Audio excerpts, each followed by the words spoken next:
through the medium of a podcast, this is slightly difficult, but I assume we've all seen the picture on various tweets of Prince Charming, I think it is, from Shrek, with loads of swords around him. Basically, what film opinion do you have that would have people with their knives out wanting to get you in the street?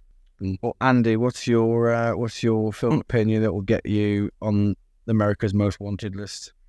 I've got one quick one, that if someone tells me The Shawshank Redemption is their favourite film, I'm never to listen to their opinion on film ever again. Because it's just a film that's ever been made. It's just a movie. They're just people who like to be told what to feel because it's so obvious and everything is fed to you like you're a child. So, yeah, Shawshank Redemption lovers, I don't get it.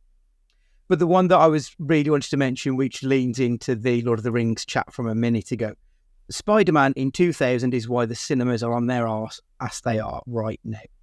Cinema was in a stronger position back when people would go to see the latest Tom Cruise film or the latest Julia Roberts movie. But when Spider-Man made all that money, they learned quite quickly that it wasn't about, or they could get away without paying big actors to make these films. You could get away with quite literally putting somebody in a mask and making millions and millions of dollars. So they took that lesson and then they made stuff like Lord of the Rings, which is mostly with, smaller name actors, and it's very much the IP which sells cinema now.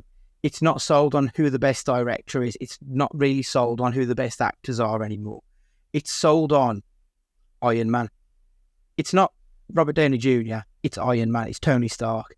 And I feel like that's the wrong lesson that we're learning. And it's sort of coming to a head now, because the cinema chains, the studios have taught us, I say us, we're not the 4 films a year bunch, are we? Let's be honest. But those who only go to the cinema 4 times a year have been taught to only bother with these massive IPs that only go and watch Indiana Jones.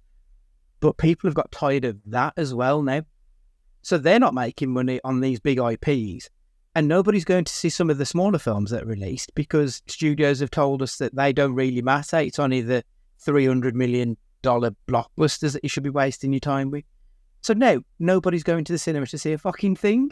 And all of a sudden, the cinema chains are starting to crumble. They're struggling to keep the money. They're struggling to keep the doors open. And Spider-Man in 2000 is the reason why. The catalyst started this misery. Mm-hmm. Yeah. That is an interesting piece. There's a TikTok, if there ever was one. And if you're not already subscribed to us on TikTok, then please do.